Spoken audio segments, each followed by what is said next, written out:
Ka na ako kahit doon? Kan? Taas naman yan.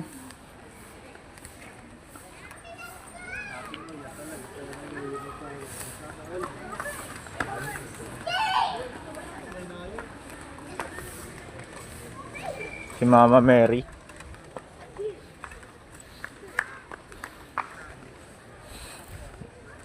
Ba't konti lang yung mga tao, no? Mahal na araw lang naman dito na tao. Hmm? Mahal na araw. Grotto?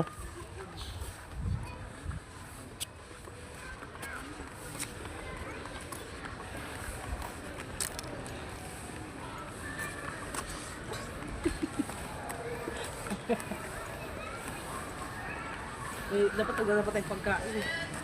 Wala. Picnic. Yan ang picnic area daw. Wala na lang pagkain. Mga chichirya, pwede naman yun. Kaya, kaya wala tayong dala. Dapat bumili tayo sa labas. Mahal dito sa loob.